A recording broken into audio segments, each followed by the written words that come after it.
Thunder cracked across the night sky like the world splitting open. Rain hammered the asphalt in sheets so thick the road disappeared beneath Marcus Johnson's truck tires. His wipers fought a losing battle against the deluge. Ahead through the chaos of water and wind, something glowed orange against the darkness. Fire. His foot hit the brake. The truck hydroplaned before catching traction. He squinted through the windshield. A luxury sedan wrapped around an oak tree, hood crumpled like paper flames licking up from the engine bay. Smoke twisted into the rain. No other cars, no sirens, just him and whoever was inside that metal coffin. Marcus threw the truck into park and bolted into the storm. Rain soaked through his work shirt in seconds. Cold bit through to his skin. He reached the sedan. Inside, a woman slumped against the steering wheel. Black business suit, white shirt, blood on her temple. Her eyes fluttered open as he pounded on the window. Help.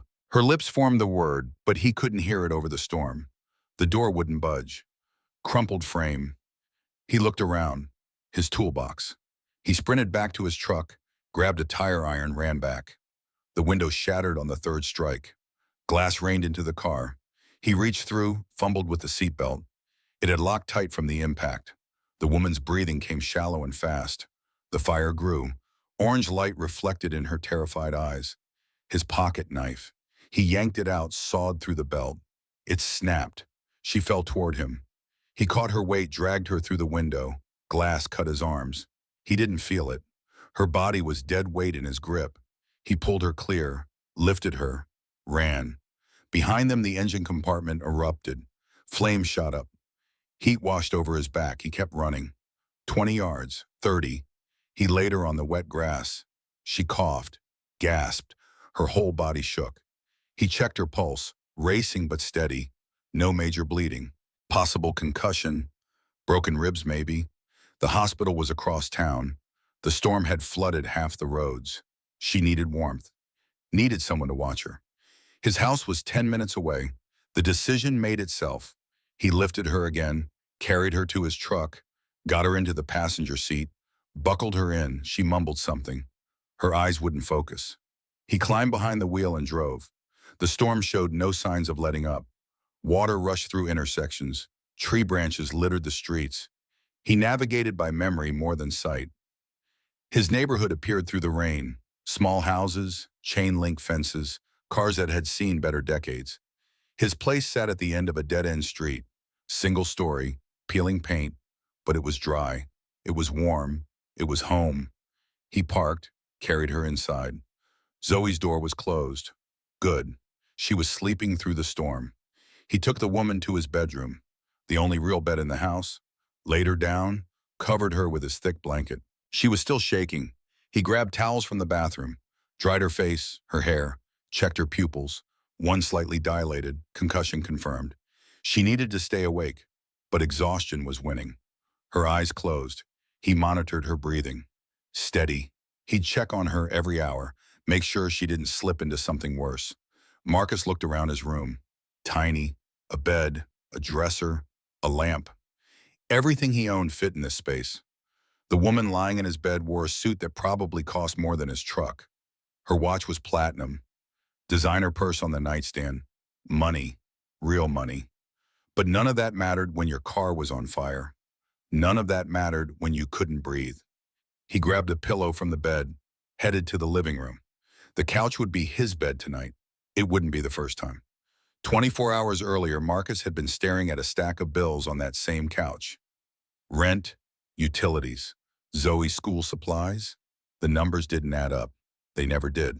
He'd finished 3 jobs that week, fixed a water heater, rewired a garage, patched a roof. The money was already spent before it hit his account.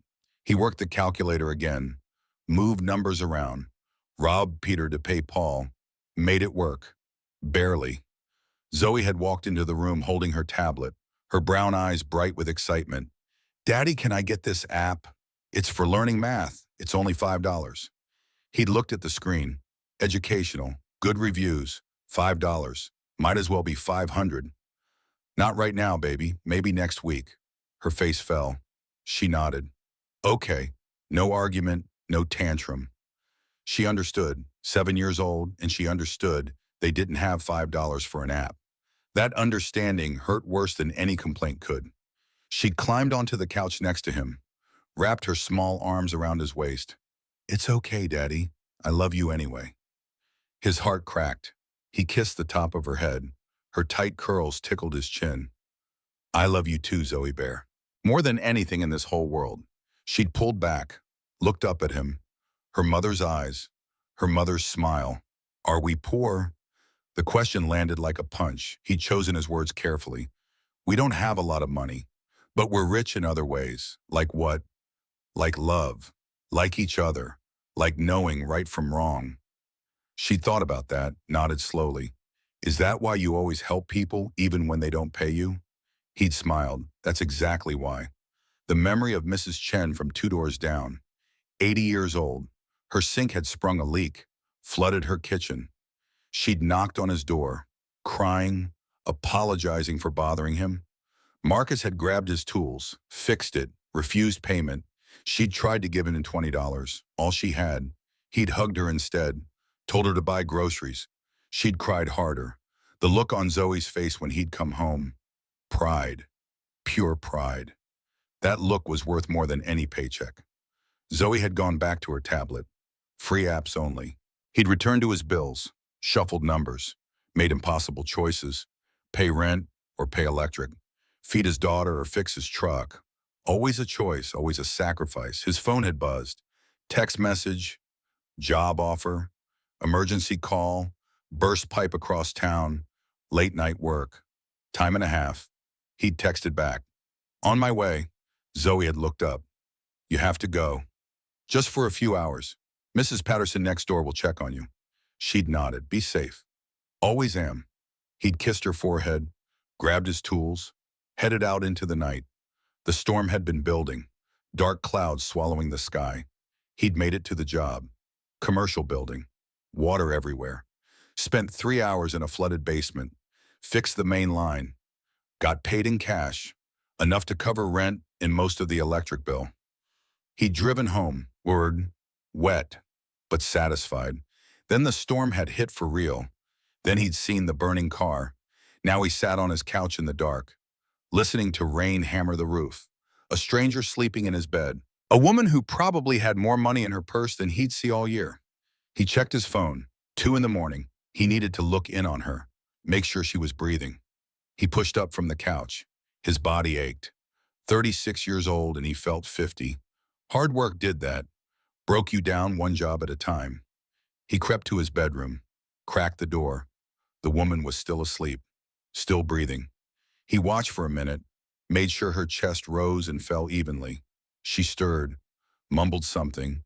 Her hand reached out, grasped air, looking for something, someone. He stepped back, closed the door quietly, returned to the couch. Sleep wouldn't come. His mind raced. Who was she? What had caused the crash? Was someone looking for her? He should have checked for a phone, called someone, but the fire, the panic, instinct had taken over. 3 in the morning, he checked again. She was turned on her side, breathing steady. 4 in the morning, still sleeping. 5 in the morning. The rain finally stopped. Silence settled over the house. Marcus dozed, fitful, shallow. His body knew to wake up at 6. He did, automatically. Stood, stretched, his back popped. He walked to Zoe's room, peeked in. She was sprawled across her bed, one leg hanging off, blanket on the floor. He smiled, pulled the blanket up, covered her. She mumbled, rolled over, kept sleeping. The woman in his bed was awake, sort of. Her eyes were open but unfocused. He approached slowly. "How are you feeling?" She blinked, tried to sit up, groaned, fell back. "Everything hurts." "That's normal. You were in a bad accident." "Where am I?" "My house. I pulled you out of your car. It was on fire." Her hand went to her head, touched the bandage he'd put there. "Who are you, Marcus?" "Marcus Johnson." She closed her eyes, tried to remember. It came back in pieces.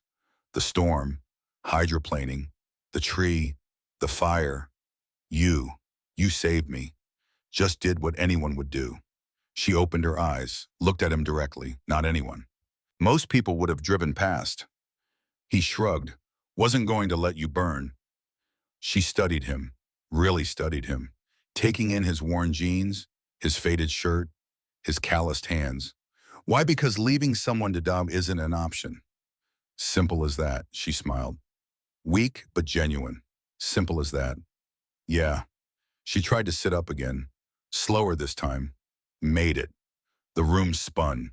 She gripped the edge of the bed. Nausea washed over her. Breathe. He handed her water from the nightstand. Small sips. She drank. The water helped. Her vision cleared. The room came into focus. Small, clean, sparse. A man's room. No decoration, no personality, just function. Where are my clothes? Drying. You were soaked. I didn't want you getting hypothermia. She looked down, realized she was wearing his old sweatpants and a t-shirt, clothes that swallowed her frame. Heat rose to her cheeks. You changed me only enough to get you dry. I kept my eyes closed. Mostly. The last word hung there. She should be angry, violated, but something in his face. Honest, embarrassed. She believed him. Thank you for everything. Don't mention it.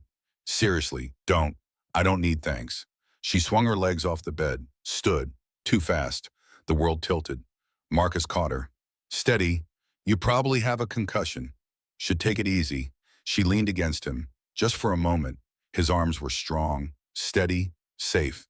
Then she pulled away, stood on her own. I need to get back. Back where? To my life, my work. He nodded. I'll call you a cab, once you tell me where to send it. She reached for her purse, pulled out her phone. Dead. Of course. Can I use your charger? He handed her one. She plugged in, waited. The screen lit up. 53 missed calls, 87 texts. Her assistant, her board members, her security team, everyone panicking. She scrolled through. Emergency meetings, press releases, stock prices. The world kept turning even when you almost died. She looked up. What time is it? Almost 7. I need to go. You need to rest. She straightened. Tried to project strength. I'll rest when I'm dead. Which almost happened last night. So I'm working on borrowed time anyway. Marcus recognized that tone. Stubborn, determined, ignoring reality because reality was inconvenient. He'd heard it in his own voice plenty of times. Fine, but at least eat something first. She wanted to argue. Her stomach growled. Traitor. He left the room. She heard him in the kitchen, pans clanking, cabinet doors, the smell of coffee. Strong, black, perfect. She sat back on the bed. Her whole body hurt. Ribs definitely bruised, maybe cracked, cuts on her arms from the glass, a goose egg on her temple. She looked like she'd been hit by a truck. She'd been hit by a tree close enough. Footsteps, light, small. A child appeared in the doorway. Brown skin, braided hair, bright eyes, curious, no fear. Who are you? The woman smiled. Just someone your dad helped. Are you okay? You look hurt. I'm okay, promise. The girl stepped closer. I'm Zoe. What's your name? The woman hesitated, then decided. Victoria. That's pretty. Thank you. How old are you? 7, almost 8. Victoria's chest tightened. 7. She remembered being 7. Foster home number 3. Or was it 4 hungry? Scared, unwanted? This girl had none of that in her eyes. This girl was loved. Zoe breakfast. Marcus's voice from the kitchen. Coming, Daddy. Zoe looked back at Victoria. I'm glad you're okay. She ran off. Victoria stood, followed more slowly, made it to the kitchen. It was tiny, barely room for 3 people. But it was clean, organized, a small table with mismatched chairs, Marcus at the stove, Zoe setting out plates. They moved like a team, practiced, efficient, no wasted motion, no wasted words, just comfort in routine. Sit. Marcus gestured to a chair. She did. He placed a plate in front of her. Scrambled eggs, toast, simple, hot. Her mouth watered. When had she last eaten? Yesterday morning, before the board meeting, before the drive, before everything went wrong. She picked up a fork, took a bite. It was good, better than good, real, made with care. Not thrown together, actually cooked. She ate. Zoe watched her. Do you like it? My daddy makes the best eggs. She wasn't wrong. It's delicious. Marcus poured coffee, handed her a mug. Black, no sugar, no cream, just coffee. She wrapped her hands around it. Let the warmth seep into her palms. They ate in silence. Not uncomfortable, just quiet. Morning routine. Then Zoe spoke. Daddy, can Victoria come to show and tell Zoe? What she seems interesting. Victoria smiled. That's sweet. But I'm sure you have better things to show. Zoe shook her head. All the kids bring their pets or toys. I could bring someone who almost died. That's way cooler. Zoe, Marcus's voice carried warning. She's teasing. Mostly, Victoria laughed. Actually laughed. It hurt her ribs, but she didn't care. Breakfast ended. Zoe cleared plates. Rinsed them. Put them in the sink. Chore completed without being asked. Good girl. Marcus ruffled her hair. She beamed. Ran to get ready for school. Victoria stood. Thank you for everything. The food, the shelter, saving my life, the list goes on. Marcus dried his hands. Anyone would have done the same. We already established that's not true. He shrugged. Then I'm glad I was there. Me too. She moved toward the living room, spotted her suit hanging by the door, mostly dry, wrinkled beyond repair. She touched the fabric. Silk, Italian, $2,000. Ruined. She'd bought it for yesterday's meeting. Wore it exactly once, now it was garbage. Funny how money worked. Could buy expensive things. Couldn't buy more time. Couldn't buy a second chance. She'd gotten her second chance from a man who probably couldn't afford to replace the shirt he'd given her. Her phone buzzed. Her assistant. Victoria, where are you? Everyone's worried sick. Safe. I'll be there soon. The response came immediately. Thank God. Car's waiting. Where she looked at Marcus. What's your address? He told her. She texted it. 5 minutes. Her assistant was efficient. Victoria turned to Marcus. My ride will be here soon. Okay. She wanted to say more. Thank you didn't cover it. Words felt inadequate. He'd given her his bed, his clothes, his food, his time. Asked for nothing, expected nothing. She reached into her purse, pulled out her wallet. Thick leather, designer. She opened it. Cash. Lots of it. She usually carried a couple thousand, emergency money. This qualified. She counted out 2,000 even, placed it on the table. For last night. He stared at it, then at her. What for helping you? For the inconvenience. For I didn't do it for money, I know. But, his jaw tightened. But what you think throwing money at me makes this transaction, makes us even? That's not, she held up a hand. Then what? Just take it. It's nothing to me, that's the problem. He pushed the money back.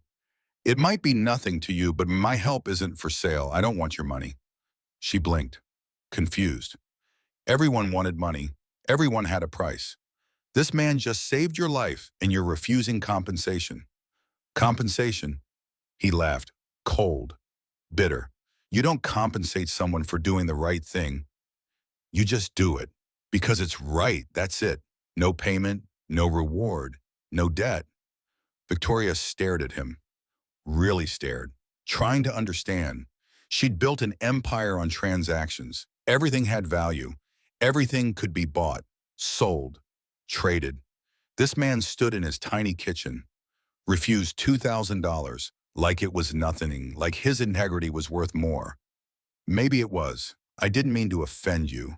Too late. He turned away, started washing dishes, his movements sharp, angry. She stood there, uncertain. Outside a car horn, her ride. She grabbed her suit, her purse, her phone, headed for the door. She stopped, turned. Marcus. He didn't look up. Thank you. Not for the rescue, for reminding me that not everything has a price. He glanced at her. Some things are priceless. Remember that next time you try to buy someone's character? She flinched, nodded, left. The door closed behind her. Marcus exhaled, threw the dish towel down. His hands shook, anger, pride, shame mixed together. $2,000. He could have used it, paid off 3 months' rent, bought Zoe new clothes, fixed his truck. Instead, he'd thrown it back. Because principles didn't pay bills, but they helped him sleep at night. Zoe appeared, backpack on, ready for school. Was that the lady from last night? Yeah. She seems sad. People like her usually are. Why? Because having everything often means appreciating nothing. That's deep, Daddy. He smiled. Too deep for 7 in the morning, maybe. They walked to his truck. He drove her to school, kissed her goodbye, watched her run inside. Bright, happy, innocent. Everything he worked for captured in her smile. He drove to his first job of the day. A leaky faucet across town. Paid 40 bucks. Better than nothing. Victoria climbed into the back of the black town car. Her assistant sat waiting. Tablet in hand. Schedule pulled up. You look terrible. Thanks, I feel worse. Her assistant rattled off the day's agenda. 3 meetings, 2 conference calls, press briefing at 4. Victoria held up a hand. Reschedule everything. What? All of it. I need today. But the board. The board can wait. I almost died last night. They'll survive without me for 1 day. Her assistant stared. In 5 years, she'd never canceled, never rescheduled, never taken a sick day. Okay, I'll handle it. The car pulled away. Victoria looked back at the small house, at the peeling paint, the chain link fence, the old truck in the driveway. A man lived there, a good man.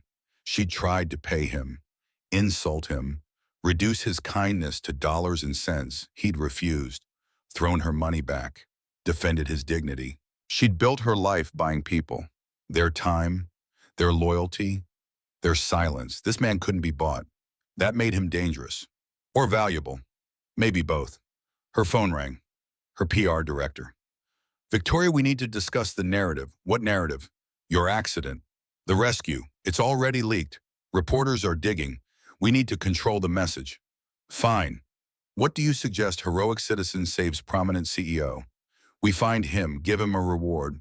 Photo op, good press for everyone. Victoria's grip tightened on the phone. No photo op, no reward. He doesn't want it. How do you know? Because I tried. He refused. Her PR director paused. He refused money. Yes. Interesting. Handle it quietly. Make a donation to a local charity in his name. But no publicity. None. Are you sure? Positive. The call ended. The car drove through the city. Morning traffic, horns, sirens, life. Victoria watched it all through tinted windows. Disconnected. Removed. She'd built Sterling Industries from nothing. Slept in her car, ate ramen for months, worked 3 boss jobs, clawed her way up, made her first million by 30, second million by 32. Now at 38, she had more money than she could spend. And last night, she'd needed a handyman with a 10-year-old truck to save her life. Money couldn't buy survival, couldn't buy character, couldn't buy whatever it was that made Marcus Johnson throw away $2,000. The car stopped. Her building, Sterling Tower, 40 stories, glass and steel. Her name at the top. She'd arrived, literally and figuratively. Her assistant helped her out. Staff waited in the lobby, concerned faces, relieved smiles. She walked through, nodded, smiled, assured everyone she was fine. Took the private elevator to her office. Top floor, corner suite, windows overlooking the entire city. Her domain, her kingdom, empty. She sat at her desk, stared at her computer, emails, reports, contracts. The machinery of business. All of it felt hollow, meaningless. She picked up her phone, pulled up her contacts, scrolled to her investigator, the one she kept on retainer, for background checks, due diligence, finding dirt on competitors. She typed a message. Marcus Johnson, single father, works as a handyman, lives at the address I sent you this morning. I need everything, full background, employment history, financial records, everything. Send the message. Her finger hovered. She deleted it. Put the phone down. No, whatever she learned about Marcus, she'd learn from him, if she ever saw him again, which seemed unlikely. Men like that didn't travel in her circles, didn't attend her parties, didn't sit on her boards. They lived parallel lives, intersecting only in emergencies. Last night had been an emergency. This morning was reality. Reality meant going back to normal, except normal felt different now, less satisfying, more hollow. She'd spent years building walls. Last night someone had cracked them. With kindness, with dignity, with refusal to be bought. Her intercom buzzed. "Miss Sterling, you have a visitor." I said no meetings today. "It's not a meeting, it's the police. They need a statement about the accident." She sighed. "Send them in." Two officers, young, professional, notebooks out. They asked questions. She answered. Describe the storm, the hydroplaning, the tree, the fire, then the rescue. Can you describe the person who saved you? Tall, strong African-American, maybe mid-30s, drove a truck, took me to his home, made sure I was okay. Name Marcus Johnson. Address. She gave it. The officers exchanged glances. That neighborhood, is there a problem? No, ma'am, just making note. We'll follow up with him. Thank you for your time. They left. Victoria sat back, closed her eyes. Her head pounded, ribs ached, body screamed for rest. But her mind wouldn't stop, kept replaying the moment Marcus pushed the money back, the look on his face. Insulted, hurt, angry. She'd hurt him, reduced something sacred to a transaction. People did that to her all the time, used her, manipulated her, saw dollar signs instead of a person. She'd done the same to him, turned his heroism into a business deal. No wonder he'd reacted that way. 3 days passed. Victoria threw herself into work. Back-to-back meetings, conference calls, board presentations, 16-hour days, anything to avoid thinking, avoid remembering, avoid the feeling that something had shifted inside her. Her assistant noticed, "You're working too hard, even for you." "I'm fine, you're running on fumes, you almost died 3 days ago. Maybe take a break." "I don't need a break, I need to work." Her assistant knew better than to argue. Brought coffee, scheduled lighter meetings for the following week, did what assistants do. Enabled, supported, worried. On the third night, Victoria sat alone in her penthouse. Floor-to-ceiling windows, city lights below. She'd bought this place 5 years ago, $20 million, most expensive property in the state. It felt empty, had always felt empty, but she'd never cared before. Now the emptiness echoed.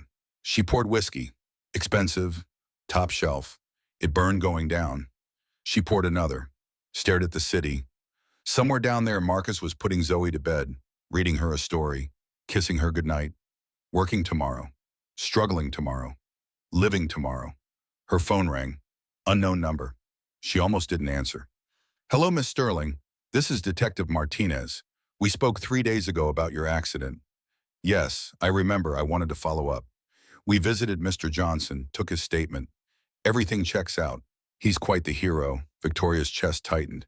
"Is there a problem?"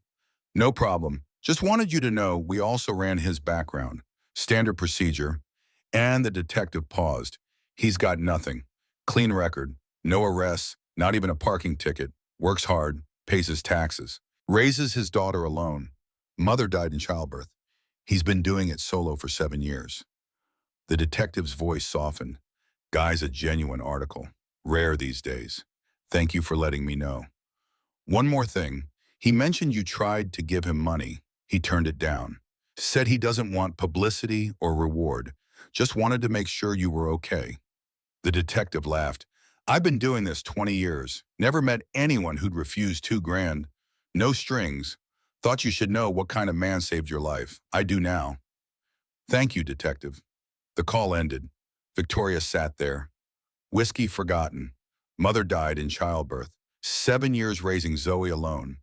Working odd job, barely getting by, still refused money, still held on to dignity, still taught his daughter right from wrong. She stood, paced, made a decision, pulled up her contacts, called her lawyer, corporate, the one who handled acquisitions. "Victoria, it's late. I need you to pull property records. Now tonight." "Address is the house at Marcus's address. What are you looking for?" "Who owns it?" "Management company. Sterling Property Holdings. We own its subsidiary. Shell company. We bought the block 3 years ago. Rental properties. Low-income housing. 30 units. Who manages it?" "Third party. Some outfit called Prestige Management." "Fire them. What, tomorrow morning?" "Fire them. Notify all tenants. Sterling Industries is taking over direct management. Victoria, I want every lease reviewed, every tenant, every rent payment, every late fee, everything. Send it all to me by noon tomorrow. She hung up. Her lawyer would comply. He always did. She paid him enough. She pulled up her computer, logged into the financial system, found Sterling Property Holdings, looked at the revenue, rental income, profit margins. These weren't investments. They were people's homes. Families living paycheck to paycheck. She'd been one of them once, 16 years old, homeless, sleeping in shelters. 20 years later, she owned the kind of places she used to dream about affording. Full circle. Except she'd forgotten. She'd climbed so high she'd lost sight of the ground. Morning came, her lawyer delivered. 30 tenant files. She opened Marcus Johnson's first. Address confirmed. Rental history, 5 years, never late, never missed a payment. Income reported, freelance repairs. Average monthly earnings barely enough to cover rent and basic expenses. His lease, standard. Renewal coming up in 4 months. Rent increase scheduled, 10%. She did the math. His current rent was $800. New rent would be $880, an extra $80 a month. For him, that was groceries. For her company, it was a rounding error. She read through the other files, similar stories, single mothers, elderly couples, young families, all struggling, all barely making it. Her company extracting maximum profit from minimum resources. Legal, standard. Ethical, she'd never questioned it before. Business was business. Profit was profit. Now she questioned everything. Her phone buzzed. Her assistant, Marcus Johnson, is here. What? Downstairs, in the lobby. Says he needs to speak with you. Security called. Victoria's heart jumped. Send him up. Are you sure? Yes, now. She stood, smoothed her suit, white, crisp armor. 2 minutes. The elevator dinged. Doors opened. Marcus stepped out. Work clothes, jeans, t-shirt, tool belt still strapped to his waist, grease on his hands. He looked around, took in the opulence. The marble, the art, the crystal chandeliers. His jaw tightened. He walked toward her office. Her assistant moved to intercept. It's fine, let him through. Marcus entered. She closed the door behind him. The space felt smaller with him in it, more real. Marcus, Victoria, silence. He looked at her, then around the office, then back at her. So this is what I saved. A CEO, an empire. Congratulations. You did your research. Wasn't hard. You're on magazine covers. You're quite famous. He said it like an accusation. She bristled. Is there a reason you're here, or did you just come to judge my success? He pulled an envelope from his pocket, tossed it on her desk. This came yesterday. She picked it up, opened it. Notice from Sterling Property Holdings. Lease modification, effective immediately. All rental obligations forgiven. Property deed transferred to tenant, free and clear. She looked up. His face was stone, angry, hurt, betrayed. You own my house, I do. You've owned it this whole time. 3 years. When were you going to tell me I just found out myself? Bullshit. She met his eyes. It's true, I didn't know. My company owns hundreds of properties. I don't personally oversee every rental. So this is a coincidence you saved me. I find out you own my house. You pay off my lease. Give me the deed. All coincidence. I was trying to help. By taking away my choice, by making decisions for me, I didn't. He stepped closer. You did exactly what I told you not to do. You turned kindness into a transaction. I saved your life so you give me a house. That's not how it works. It's not like that. Then what's it like? Explain it to me. Because from where I'm standing, you did the one thing I asked you not to. You tried to buy me. She felt heat rise to her face. I wasn't trying to buy you, no. Then what do you call this? I call it gratitude. I call it helping someone who deserves better. And I call it insulting. I call it condescending. I call it rich person guilt dressed up as generosity. His voice rose. I don't need your charity. I don't need your pity. And I sure as hell don't need you deciding what I deserve. The words hit like slaps. She absorbed them. He wasn't wrong. She'd made decisions without consulting him. Assumed she knew best. Assumed money fixed everything. Classic mistake. One she'd sworn never to make. Yet here she was, making it. I apologize. That's it. That's all you have, an apology. What do you want me to say? That I was trying to help, that I thought it was the right thing because I did. And I was wrong. You're damn right you were wrong. He grabbed the envelope, crumpled it, threw it in her trash. Keep your house. I'll pay my rent. Like I always do. He turned to leave. She spoke quickly.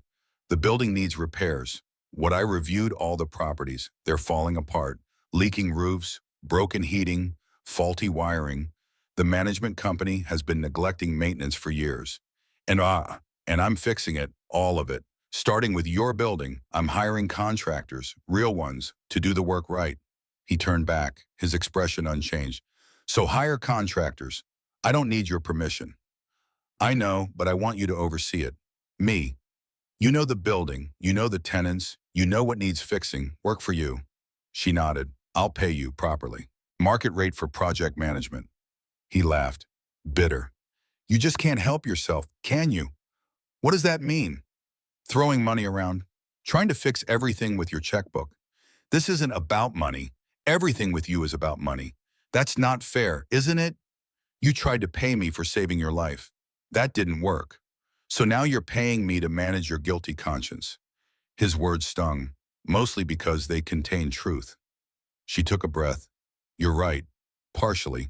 Yes, I'm wealthy. Yes, I use money to solve problems. But this isn't guilt. It's responsibility. Responsibility for what? For owning buildings I didn't know needed repair.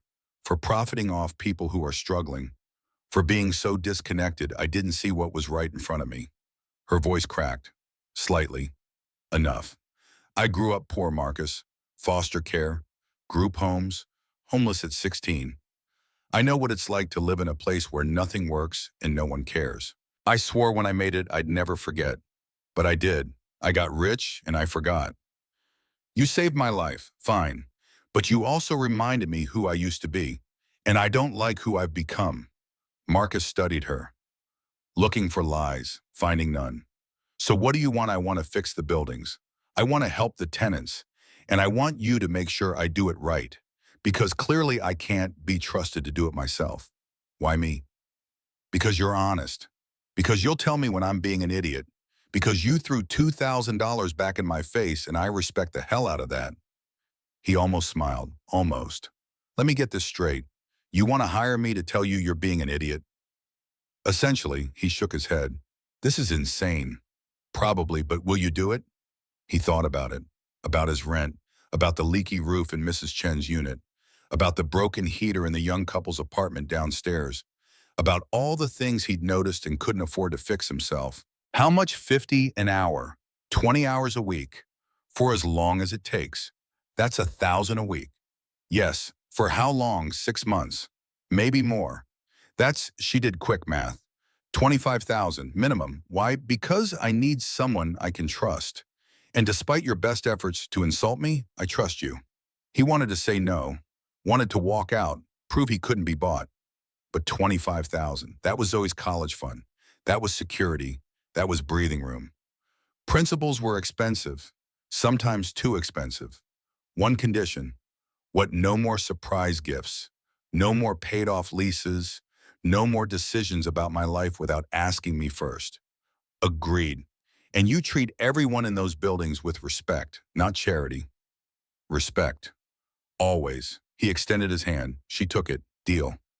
They shook. Her hand was soft. His was calloused. Different worlds. Same grip. Marcus left. Took the elevator down. Walked through the lobby, out into the street. Sunlight hit his face. He'd just agreed to work for the woman he'd sworn to avoid.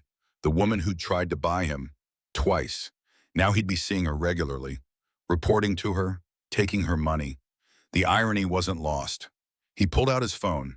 Called Zoe's school. Mrs. Patterson's number. Hey, it's Marcus. Can you pick up Zoe today? I've got a meeting running late. No problem. She around for dinner. We'd love to have her. Thank you. I owe you. You owe me nothing. We're neighbors. That's what we do. He hung up. Neighbors, community, people helping people. Not because they owed each other, because it was right. That's what he'd tried to explain to Victoria. That's what she didn't understand, couldn't understand. Money changed people. isolated them, made them think in transactions instead of connections. He'd seen it his whole life. Rich people acting like poverty was a moral failing, like struggling meant you weren't trying hard enough. They didn't see the rigged game, the stacked deck, the systemic barriers. They just saw their own success and assumed everyone had the same opportunities. But Victoria was different. Maybe. She'd acknowledged her privilege, admitted she'd forgotten her roots. That took guts. Most people doubled down, defended their wealth, blamed the poor for being poor. She'd done the opposite, taken responsibility, promised to do better. Words were cheap, actions mattered. He'd see if she followed through. His phone rang. Unknown number. Hello, Mr. Johnson. This is Rebecca Tran. I'm the coordinator for the Sterling Foundation. Victoria asked me to reach out. Okay, she'd like to discuss a new initiative, something she's calling the Johnson Fund. The WHATA program supporting single parents, financial assistance, job training, childcare. She wants your input on structure and implementation. My input. She said you know the community better than anyone. Said your perspective is invaluable. Marcus stopped walking, stood on the sidewalk. People flowed around him. The Johnson Fund, named after him. Without asking. Again. Son of a... He took a breath. When does she want to meet tomorrow, if possible? Our offices. 10 in the morning. He wanted to say no. Wanted to tell Rebecca to tell Victoria to name her fund something else. But single parents, financial assistance, that could help people.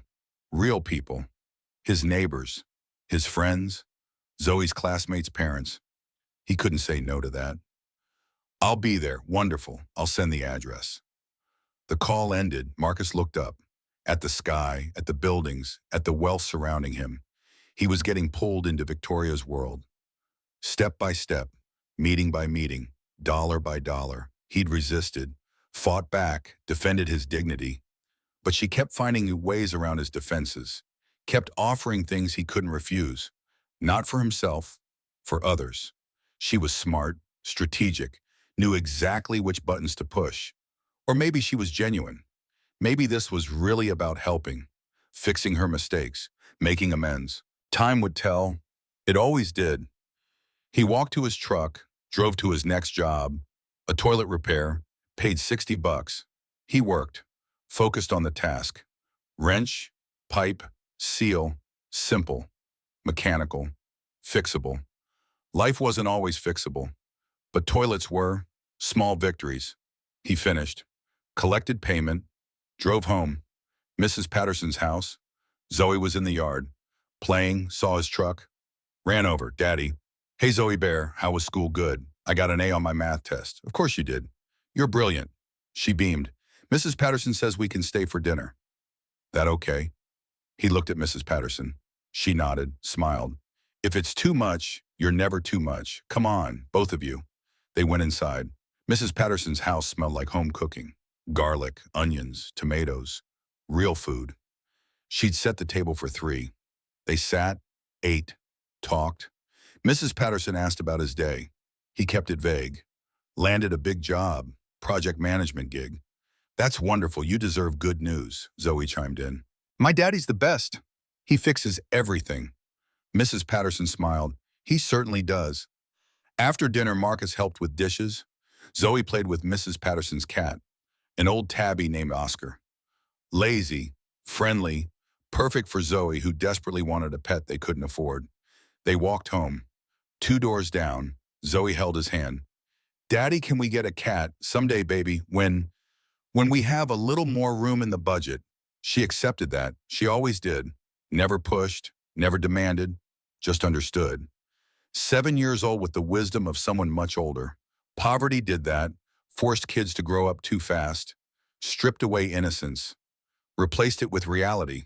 He hated that, wanted better for her. Maybe this job with Victoria, maybe this fund, maybe things were changing. Inside bath time, bedtime, story time. He read her favorite book, the one about the little engine that could. She knew it by heart, whispered along. I think I can. I think I can. I know I can. The engine made it up the hill. Always did. Inspiration for kids everywhere. He closed the book, kissed her forehead. Sweet dreams, Zoe Bear. Daddy, yeah.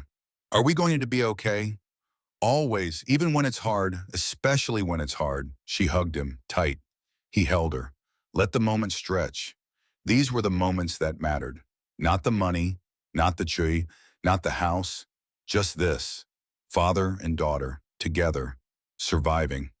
He left her room, went to the kitchen, made coffee, sat at the table, pulled out paperwork, the lease modification notice Victoria had sent. He'd thrown the original in her trash, but they'd sent another.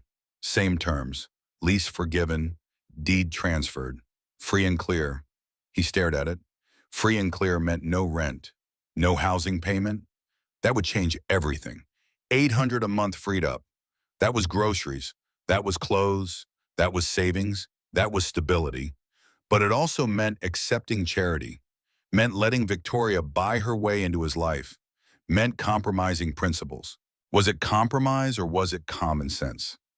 He thought about Zoe, about her future, about the opportunities he could give her with an extra 800 a month. Piano lessons, summer camp, college savings, things other kids took for granted, things he couldn't provide working job to job. Was his pride worth more than her potential? The question hurt. No good answer, just choices, hard choices. He folded the paperwork, put it in a drawer. Decision postponed, not avoided. Postponed. He'd talk to Victoria tomorrow, set boundaries, make clear he wasn't for sale.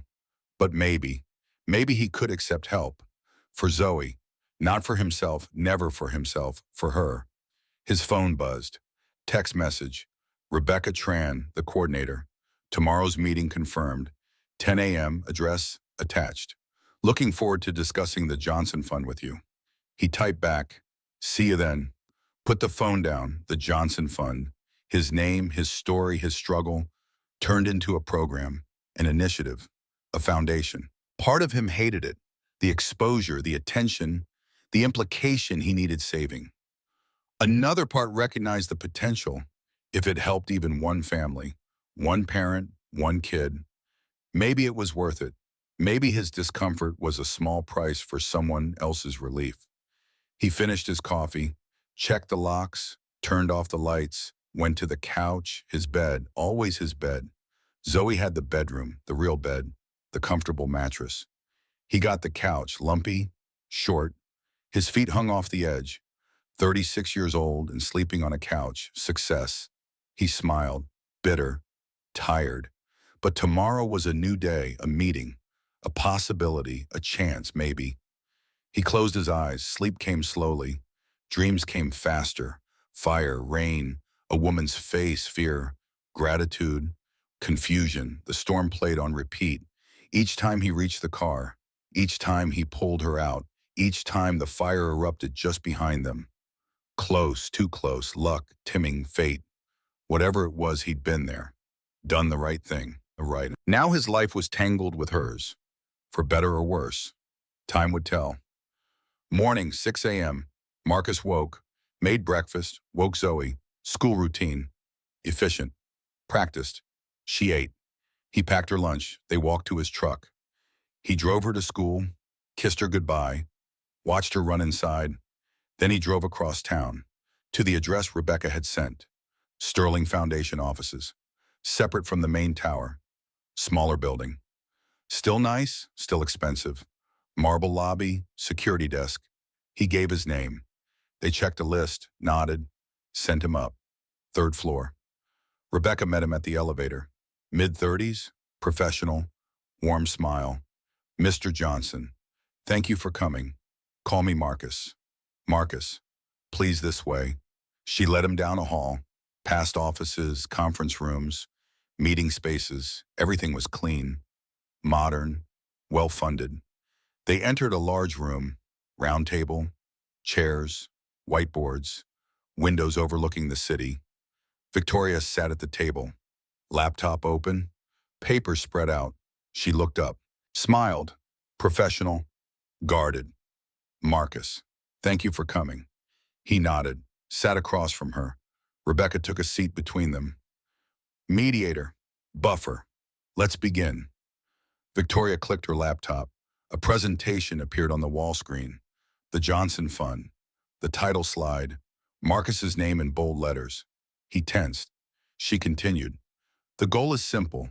Support single parents, specifically single fathers who are underrepresented in most assistance programs. We provide three things: financial support for basic needs, job training for career advancement, childcare assistance for work-life balance. She clicked. Next slide. Statistics, numbers, data. Single fathers make up 20% of single-parent households. Most programs target mothers. Fathers fall through the cracks. Employment challenges, wage gaps, stigma. She clicked again. Our approach: direct cash assistance. No strings, no requirements, just help. Partner with local businesses for job training. Subsidize childcare through vetted providers. All coordinated through a case management system. Marcus listened. It was comprehensive, well thought out, actually helpful, not just throwing money at problems, but addressing root causes, creating pathways, building support systems. He was impressed, against his will. She clicked again. Implementation timeline. Phase 1. Pilot program. 20 families. 6 months. Measure outcomes. Adjust. Scale up. She looked at him. This is where you come in. Me. You know this community. You live this experience.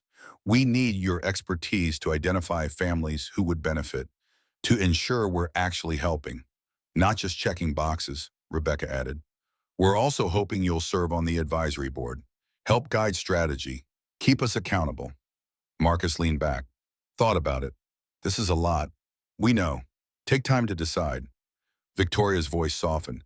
I'm not trying to put you on the spot. I just wanted you to see what we're planning, get your input. Make sure it's actually useful, not just feel good and corporate nonsense. He met her eyes. Why my name? Why call it the Johnson Fund? Because you represent what this fund is about. Integrity, hard work, doing right even when it's hard. You refuse reward for saving my life. That's the opposite of transactional thinking. That's pure character. And that's what I want this fund to embody. Help because it's right, not because there's something in it for us, he wanted to argue. But she wasn't wrong. The name meant something, set a tone, established values. Maybe it was okay. Maybe he could live with it. What's my role exactly? Rebecca answered. Advisory board meets monthly, reviews applications, approves funding, assesses impact, maybe 10 hours a month, compensated. How much? Standard board member rate, 5,000 per meeting. Marcus's eyes widened. 5,000? She can't be serious. I'm very serious. That's 60,000 a year. For 10 hours a month, that's ridiculous. That's what we pay all our board members. This isn't charity for you. It's a real position with real responsibilities, real compensation. He stood, paced. 60,000. That was more than he made in a year doing repairs. That changed everything. That was life-changing, but it also felt wrong, like accepting too much, like crossing a line. I need to think about this. Of course, take all the time you need. Victoria stood, walked around the table, stopped a few feet away. Marcus, I know this feels like a lot. I know you don't want charity. This isn't charity. It's partnership. I have resources. You have knowledge. Together we can actually help people. Isn't that worth it? He looked at her, really looked, saw determination, sincerity, vulnerability. She meant it. This wasn't about buying him, wasn't about guilt. It was about making a difference, using privilege to create opportunity. He thought about Zoe, about Mrs. Chen, about all the parents at Zoe's school working double shifts, living paycheck to paycheck, one emergency away from disaster.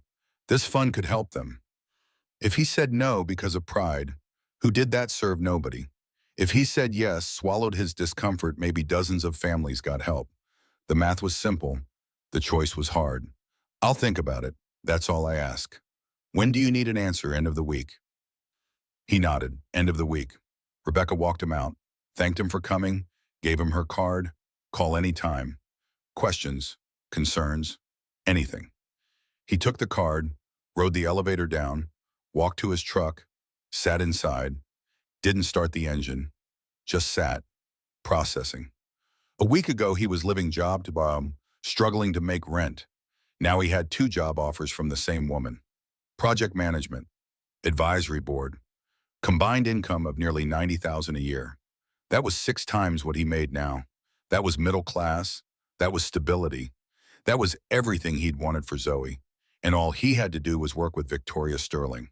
The woman he'd saved. The woman he'd refused. The woman who kept finding ways to pay him back despite his protests. He started the engine, drove to his next job. A roof leak, paid 75. He worked, focused, climbed ladders, patched shingles. Simple, physical, mind-clearing. But even as he worked, his brain churned, processing, analyzing, weighing options. By the time he finished, the sun was setting. He picked up Zoe from after-school care, drove home, made dinner, helped with homework, bath, books, bed, routine, normal. Except nothing felt normal anymore. Everything was changing, shifting, opportunities appearing where there had been only obstacles. It should feel good. It did feel good. Mostly, but also scary, uncertain. Change always was. After Zoe slept, Marcus pulled out his phone, scrolled through contacts, found one, pressed call. It rang 3 times. Hello. Hey, Dev. It's Marcus. Marcus, man, long time. How are you? Good. Busy. Listen, you got a minute always. What's up, Marcus explained. Not everything, just enough. The rescue, the job offers, the decision he faced. Dev listened. An old friend from high school, now a social worker, saw this stuff every day. When Marcus finished, Dev was quiet. Then he spoke. You know what you're asking me, whether I should take the money, whether taking it compromises who I am. Dev laughed. Man, that's above my pay grade. But I'll tell you what I tell my clients. Pride don't feed your kid. Principles don't pay bills. If someone wants to help and the help is real, take it, use it, make it count. But what if she's just buying her way out of guilt? Then you still helped families who needed it, still got compensated for real work, still provided for Zoe. Her motivations don't change the outcome.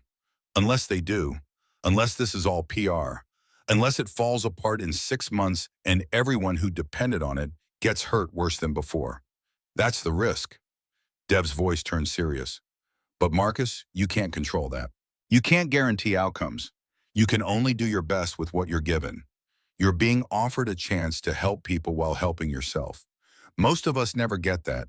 Don't throw it away because it feels too good to be true. Sometimes good things actually happen, even to good people. Marcus smiled. When did you get so wise? Years of watching people sabotage themselves. Don't be one of them. They talk longer, caught up, made plans to grab coffee, hung up. Marcus felt lighter. Dev was right. This was an opportunity, not a trap, not charity, an opportunity to make things better. For himself, for Zoe, for his community. Taking it didn't make him weak. Refusing it didn't make him strong. It just made him stubborn. And stubbornness wasn't a virtue when it hurt the people you loved. Decision made. He'd take the jobs, set clear boundaries, make sure Victoria understood this was professional, not personal, business, not friendship. He'd keep his distance, do the work, collect the pay, use it wisely, build a future. For Zoe, always for Zoe, he texted Rebecca, I'm in, both positions. Let's discuss details. The response came immediately. Wonderful, can you meet tomorrow, same time, same place? He confirmed. Put the phone down. Exhaled. Something in his chest loosened. Tension he'd been carrying for years. The weight of constant struggle. The pressure of never having enough. Maybe it wouldn't disappear overnight. But maybe it would ease. Just a little. Just enough. That night he slept better than he had in weeks. No dreams of fire. No replaying the rescue. Just rest. Deep. Peaceful. The sleep of someone who'd made a hard choice and believed it was the right one. Next morning, same routine. Zoe, school, drive across town. Sterling Foundation, 3rd floor, Rebecca and Victoria waiting. They sat, got down to business. Contracts, terms, schedules, everything in writing, everything official. Marcus read carefully, asked questions, negotiated minor points, stood his ground when needed, conceded when reasonable. They found middle ground. By noon it was done. Signed, dated, official. He was now project manager for Sterling Property Holdings, an advisory board member for the Johnson Fund. Start date immediately. He left with paperwork, instructions, contact lists, more responsibility than he'd had in years, more money than he'd dreamed possible, more pressure than he knew how to handle, but also more hope. And hope was dangerous. Hope could break you, but it could also save you. Marcus Johnson walked out of that building a different man than when he'd entered. Not changed. Changed wasn't the right word. Transformed, given tools he'd never had, given chances he'd never expected, given partnership with someone who saw value in him beyond his labor. Victoria Sterling had saved his life. Not with CPR, not with rescue, with opportunity, with investment, with belief that he was worth more than minimum wage and maximum effort. He'd saved her from fire. She'd saved him from drowning. Different dangers, same result. Survival, together. And maybe, just maybe, that was the point. Nobody makes it alone. Everybody needs somebody. Pride was expensive. Community was priceless. He was learning. Finally. At 36, he was learning what Zoe already knew. Accepting help wasn't weakness. It was wisdom. And wisdom kept you alive. 3 weeks later, Marcus stood backstage at the downtown convention center. His borrowed suit jacket felt like a straitjacket. The tie choked him. Shoes pinched his toes. He tugged at the collar. Zoe sat beside him in a yellow dress Victoria had bought without asking. Another boundary crossed. But Zoe loved it, twirled in it, called herself a princess. How could he say no to that? People rushed past. Production assistants with clipboards, camera operators testing equipment, reporters setting up microphones. The Johnson Fund launch event, invitation only, 200 guests, media coverage, live streaming. His stomach churned. This wasn't his world. He fixed pipes, changed light bulbs, collected $40 payments in cash. Now he was about to stand on a stage in front of cameras and talk about poverty like some kind of expert. Expert by experience. That's what Rebecca had called it. Sounded better than broke. Victoria appeared from around a curtain. White suit, red lipstick, hair pulled back. Professional, powerful, ready.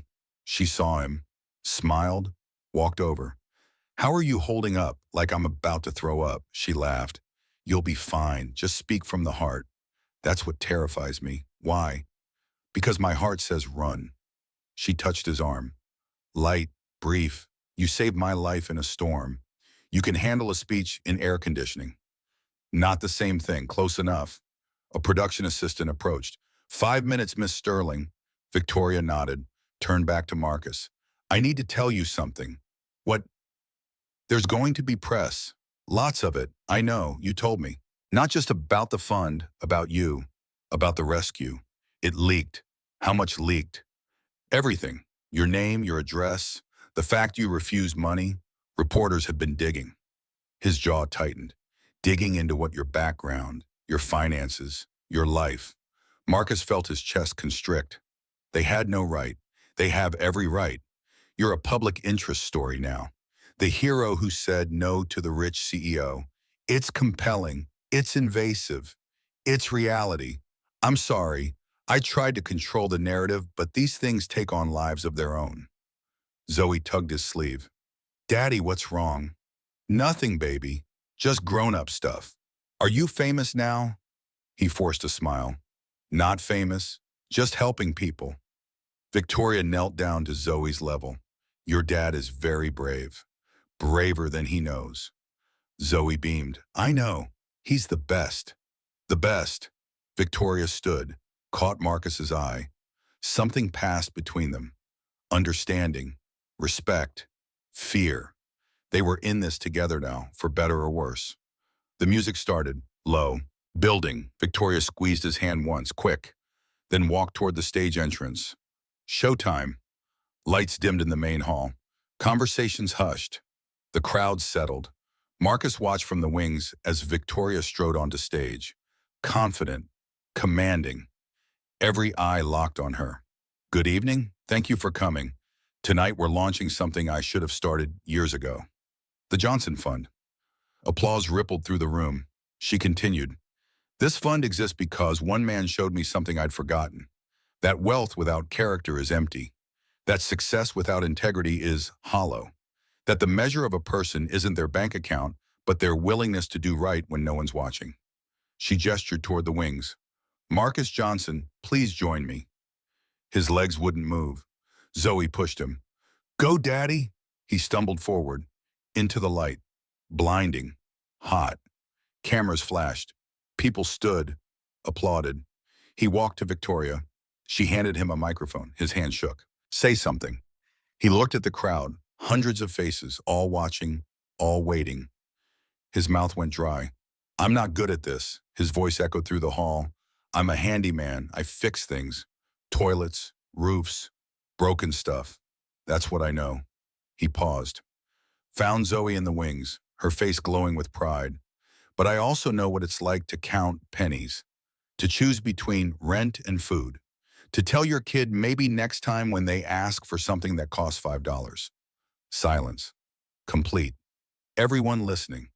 That night in the storm, I didn't think. I just acted. Someone needed help. I helped. That's it. No heroism, no grand gesture, just human decency. The audience leaned forward. He continued, "This fund isn't about me. It's about every parent working 2 jobs, every person stretching every dollar, every family one emergency away from homelessness. You're not invisible. You matter. And now you have support." The crowd erupted. Standing ovation. Marcus stepped back, overwhelmed. Victoria took his hand, raised it. Together they stood. Cameras flashed. Reporters scribbled. Someone shouted a question. "Mr. Johnson, how much did Miss Sterling pay you?" Marcus froze. Another voice. "Is this a publicity stunt?" Victoria's grip tightened on his hand. She pulled him off stage, into the chaos of backstage, away from the lights. He leaned against a wall, breathing hard. "That was brutal. You did great. They think I'm being paid off. Let them think what they want. We know the truth. Does truth matter when perception is reality?" Before she could answer, Rebecca rushed over. Tablet in hand, face pale. "We have a problem." "What kind of problem?" "Social media. Someone leaked Marcus's financial records." "What? How? I don't know, but it's everywhere. His income, his debts, his rent payments, everything." Marcus felt the room tilt. "That's illegal. That's public record for anyone determined enough to find it." Rebecca showed them the tablet. Twitter, Reddit, Facebook. Screenshots of his tax returns, bank statements, articles with headlines.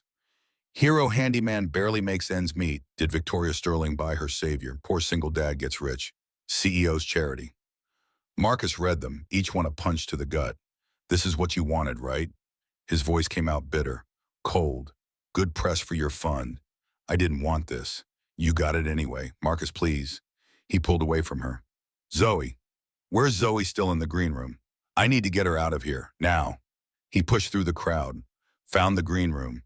Zoe sat on a couch, swinging her legs, playing a game on a tablet someone had given her. "Daddy, did you see me wave? I saw you. You were perfect," she smiled. "Are we leaving?" "Yeah, baby, time to go. But the party just started. We'll have our own party, home, just us." He scooped her up, headed for the exit. Victoria caught up. "Please don't go like this." "Like what? Angry? I have every right to be angry. I know. I'm sorry. Sorry doesn't fix this. My life is entertainment now. My struggles are content. My daughter gets to read about how poor her father is. I never wanted stop." He turned, faced her. "You wanted a feel-good story. You got one. Congratulations. The fund will do great. The press loves it. Everyone wins, except me. Marcus, don't. Just don't." He carried Zoe out. Through the convention center, past reporters. They swarmed. Cameras, microphones, questions shouted from all directions. "Mr. Johnson, how do you respond to allegations you're being paid for endorsement? Did you refuse Miss Sterling's money or just negotiate for more? Is it true you're bankrupt?" He kept walking. Head down, Zoe in his arms. His truck sat in the parking garage. He put her in, buckled her, drove. She was quiet, sensing his mood, processing what she'd seen. Daddy, are people mad at you? No, baby, just confused. About what? About why I helped someone without wanting anything back. That's weird. He smiled despite everything. Yeah, it's weird. Home. Safe. He locked the door, put Zoe to bed. She didn't argue. Exhaustion winning. He kissed her forehead. Love you, Zoe Bear. Love you more. Impossible. She giggled, then slept. He went to the living room, pulled out his phone. Mistake. Notifications everywhere. Messages, emails, friend requests from strangers, news alerts. His name trending. He turned it off. Sat in darkness. This was the cost of accepting help. This was the price of going public. Privacy, dignity, peace all gone. Sacrificed on the altar of doing good. The irony tasted like ash. Morning brought worse news. He woke to pounding on his door. Opened it. A woman stood there. Mid-30s, expensive clothes, cold eyes. Can I help you, Marcus Johnson? Who's asking? She smiled. Predatory. I'm Jennifer. Your wife. Ex-wife. You're not my ex-wife. You died, she laughed. Reports of my death were greatly exaggerated. His blood ran cold. Jennifer, Zoe's mother, the woman who'd abandoned them when Zoe was 6 months old, walked out, never came back. He told Zoe she was dead because it was easier than explaining abandonment. Now she stood on his porch, alive, smiling, like 7 years hadn't passed. What do you want to see, my daughter? You have no daughter. I gave her up. Legally, paperwork signed. I've reconsidered. Too late. Is it because I have a lawyer who says otherwise? Especially now that you're making money, working for that CEO. My daughter deserves better than struggle. She's had everything she needs from me, alone. Where were you when she had colic? When she learned to walk?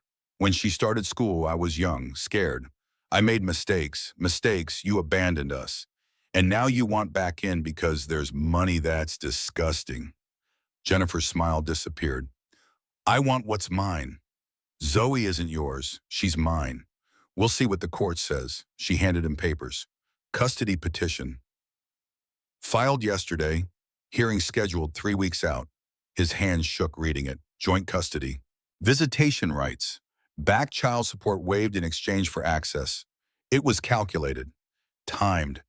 She'd waited until he had something worth taking. Then struck. You won't win. I've been her only parent for 7 years. I'm stable now, employed. I can provide. And you're a single father barely scraping by who just got lucky with a rich benefactor. Judges love stability. I can offer that now. He wanted to slam the door in her face, wanted to scream, wanted to erase the last 5 minutes. Instead, he spoke quietly. Get off my property. We'll see each other in court. She walked away, climbed into a luxury car, drove off. Marcus closed the door, leaned against it. His worst nightmare. Custody battle. Legal fees. The possibility of losing Zoe. Everything he'd feared about going public. Everything he'd warned Victoria about. Now manifesting. Real. Immediate. Terrifying. He heard footsteps. Zoe emerged from her room, rubbing her eyes. Who was that daddy? Nobody, baby. Just someone lost. Oh, she wandered to the kitchen, started making cereal. He watched her, his daughter, his world. The thought of sharing custody, of court-ordered visitation with a woman who'd abandoned her. It made him physically ill. He pulled out his phone, called the one person who might understand. Victoria answered on the first ring. Marcus, I need help. They met at a coffee shop. Neutral ground. She arrived before him, waited at a corner table. He sat, told her everything. Jennifer, the custody petition, the threat. She listened, face grave. When he finished, she spoke. I'll handle it. You can't handle this. It's family court. Watch me. I have the best lawyers in the state.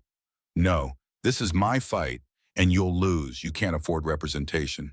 She'll bury you in motions and delays until you're broke. Then take Zoe by default. That's how people with money win, by outlasting people without it. The words stung because they were true. He knew the system, knew how it worked. Justice wasn't blind. It was expensive. I can't let you pay for this. Why not? Because then she's right. I'm only keeping Zoe because of your money. You're keeping Zoe because you're her father. Because you raised her alone for 7 years. Because you're what's best for her. Money doesn't change that. It just levels the playing field. He wanted to argue, wanted to maintain independence, but fear overrode pride. Fear of losing Zoe, fear of courts, fear of Jennifer's lawyers picking apart his life. Fine, but I pay you back, every cent. Marcus, every cent. Eventually. She nodded. Deal. That afternoon, Victoria's legal team descended. 3 attorneys, specialists in family law. They interviewed Marcus, took notes, reviewed the petition, asked hard questions. His fitness as a parent, his financial stability, his relationship with Zoe. He answered honestly, held nothing back. They seemed satisfied, confident. We'll file a response. Document your history as sole caregiver. Jennifer abandoned the child. That's strong, but be prepared. She'll attack your finances, your housing situation, your work history. Everything will be scrutinized. Let her try. We'll be ready. Days passed, the custody case loomed, but other problems multiplied. Someone leaked Victoria's private emails, messages between her and Marcus. Nothing romantic, just logistics, meeting schedules, fun discussions, but headlines spun it differently. Sterling CEO's secret relationship with Handyman. Is the Johnson Fund a love story billionaire's new boyfriend living in poverty? The implication was clear. Romance, scandal, impropriety, none of it true, all of it damaging. Victoria's board called an emergency meeting. Marcus heard about it through Rebecca. They're questioning her judgment, suggesting the fund is a personal project masquerading as philanthropy. What does that mean? It means they might shut it down before it even starts. Marcus felt sick. Families were counting on this. Applications had already come in. Single parents desperate for help. Now it might disappear because of him, because he'd saved someone, because he'd tried to do good. The universe punishing kindness. Again. He called Victoria. We need to talk. I know. Meet me. We're at my office, 1 hour. He drove across town, up to Sterling Tower. Security recognized him now, waved him through. He took the elevator. Top floor. Her office. She sat at her desk, looked tired, stressed, lines around her eyes that hadn't been there before. This is my fault. No, it's complicated. It's simple. You helped me. Now you're paying for it. I'm ending it. Ending what? My involvement.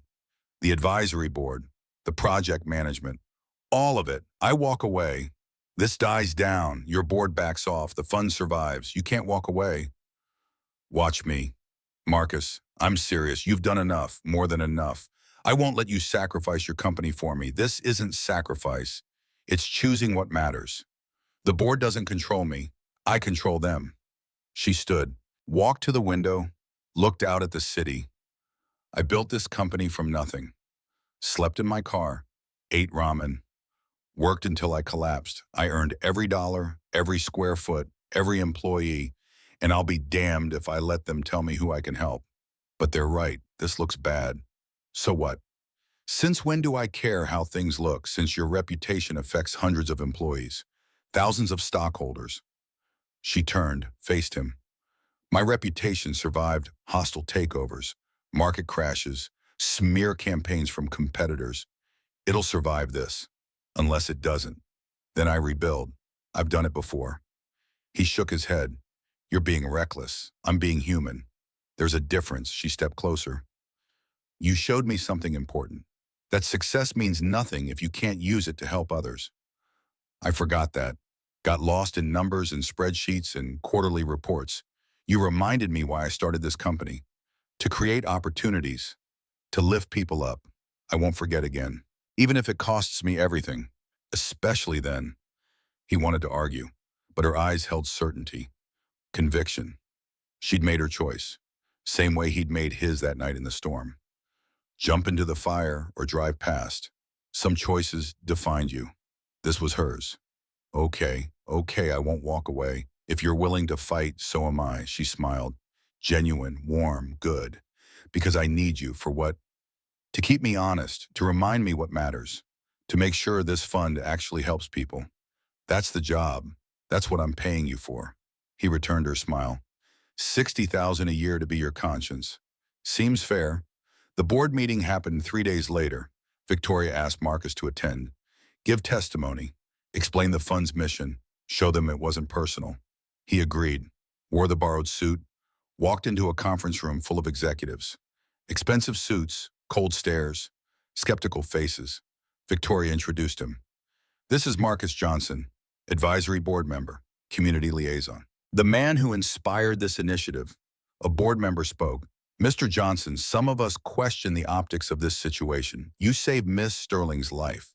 She creates a fund bearing your name, pays you a substantial salary. Surely you can see how that appears. Appears like what? Like a personal relationship masquerading as philanthropy. Marcus leaned forward. Let me be clear. I don't have a personal relationship with Victoria Sterling. We're colleagues, nothing more. I opposed this fund initially, thought it was charity. She convinced me it was partnership.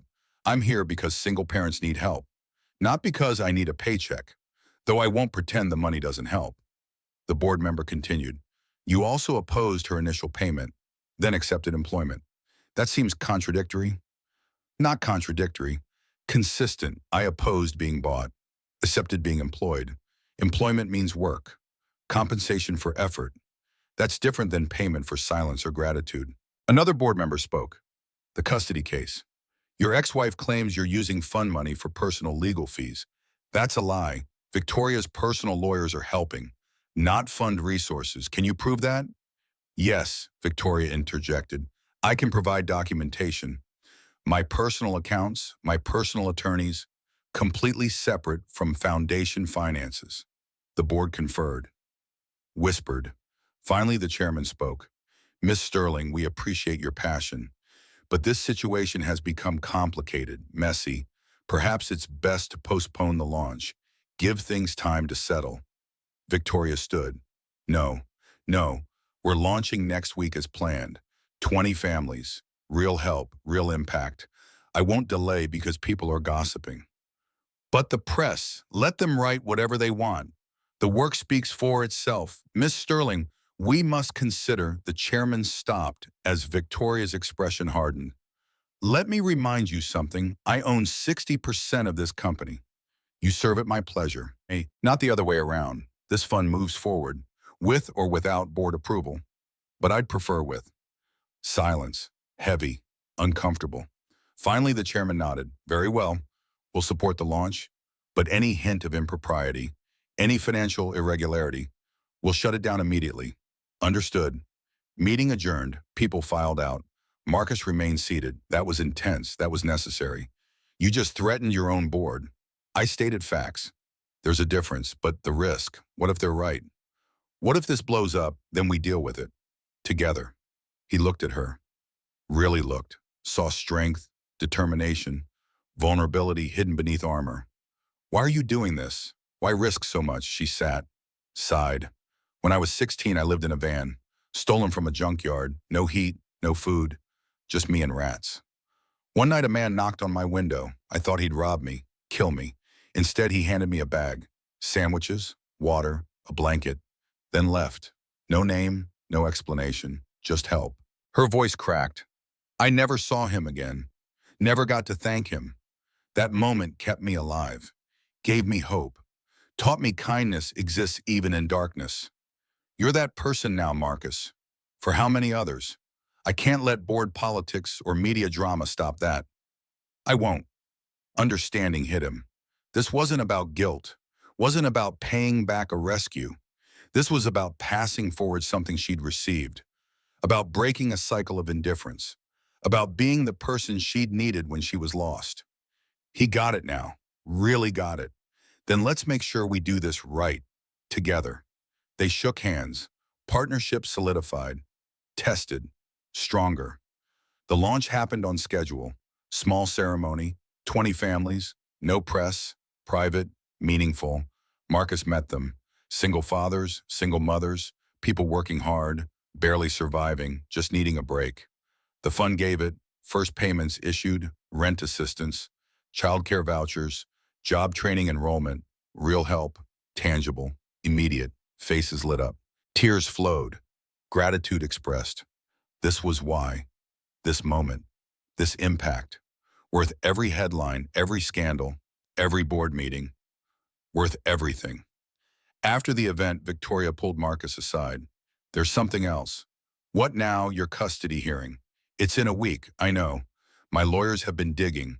Jennifer's funding comes from someone, a benefactor, who she showed him documents.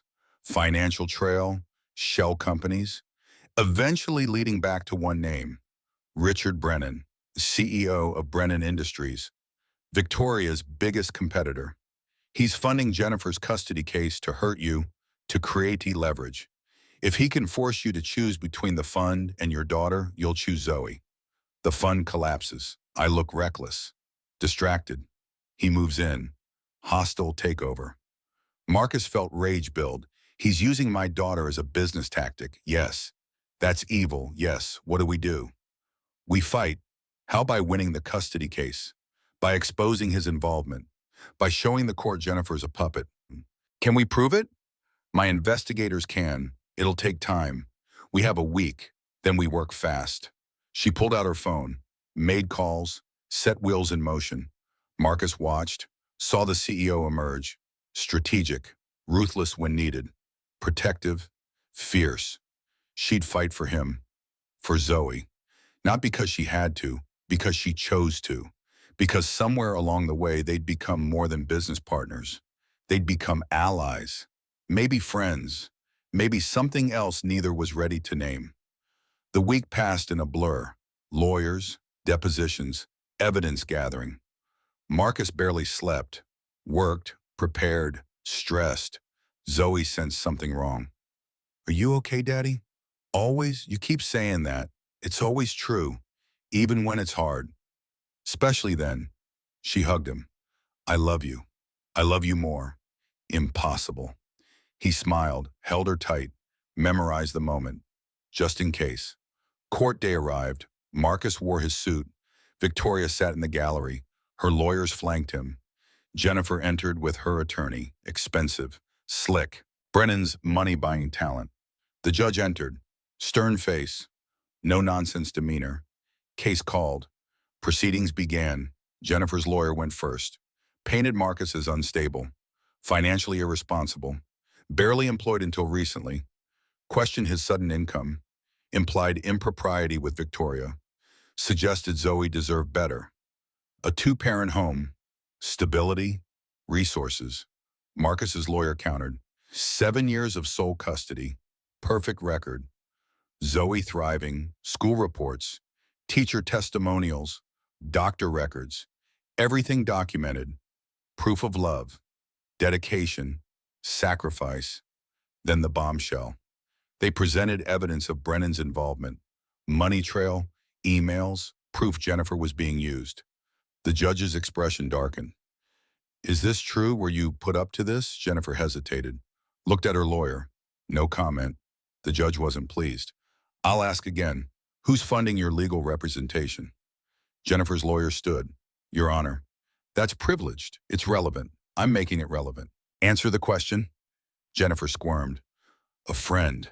A friend paid $60,000 in legal fees. What kind of friend? Her lawyer whispered urgently. She shook her head. I can't say. Can't or won't, both. The judge made notes, looked at Marcus. Mr. Johnson, why do you think someone would fund this case? Marcus chose words carefully. I believe it's connected to my work with Victoria Sterling. Someone wants to create leverage to hurt her company by using my daughter. That's speculation. It's truth. The judge considered, then spoke. I'm ordering a recess, 2 weeks, during which I'll have investigators look into these allegations. If I find evidence of third-party manipulation, this case will be dismissed. If not, we'll proceed. Court adjourned. Gavel fell. Marcus exhaled. Relief. Temporary, but real. Victoria met him outside. You did well. So did your lawyers. They're good at their DOS, worth every penny. He smiled. Every penny I'll eventually pay back. She laughed. Keep telling yourself that. I will. They walked to the parking lot. Zoe waited with Rebecca, saw Marcus, ran over. How'd it go, Daddy? Good, really good. We won. Not yet, but we're winning. She hugged him. I knew you would. That night, Marcus couldn't sleep. Lay on his couch, stared at ceiling, processing everything that had happened. 3 weeks since the launch. 3 weeks of case, reporters, lawyers, scandals, custody battles, Jennifer, Brennan, attacks from all sides, but also support. Victoria, her team, the families helped by the fund, community rallying, people understanding, more good than bad, mostly. He thought about Victoria, how she'd stood up to her board, risked her company, fought his battles, asked nothing in return. She'd become important, not just employer, not just colleague, something more, something undefined, something that scared him because it felt big. His phone buzzed. Text from Victoria. Can't sleep either. He replied. Too much in my head. Same. Coffee tomorrow before work. Sure. She sent a location. Small place. Not fancy. Just coffee. He smiled. Type back. See you there. Put phone down. Maybe he could sleep now. Maybe not. Either way, tomorrow meant continuation. Fighting, building, surviving. Together, they were stronger. Apart, they'd both struggled. Together, they had a chance. At what he didn't know yet, but something. Something worth protecting, worth fighting for, worth whatever came next. 6 months after the custody hearing, Marcus turned the key in a new lock. His door, his business. Johnson Mechanics sat on a corner lot in his neighborhood. Small storefront, 2 garage bays, office space. Nothing fancy, but real. Legitimate. His name on the sign, his dream made solid. The court had ruled in his favor. Jennifer's case dismissed. Brennan's involvement exposed. Sanctions issued. She disappeared after that. No appeals, no contact. Gone like she'd never returned. Zoe never asked about her. Some absences were blessings. The shop had been Victoria's idea, not charity this time. Investment. She'd explained it over coffee one morning. You're skilled, underemployed. This neighborhood needs reliable repair. Let me fund the startup. You pay me back from profits. Partnership. He'd resisted initially. Old instincts. But she'd worn him down with logic, with spreadsheets, with projections showing viability. Eventually he'd agreed, signed papers, became a business owner.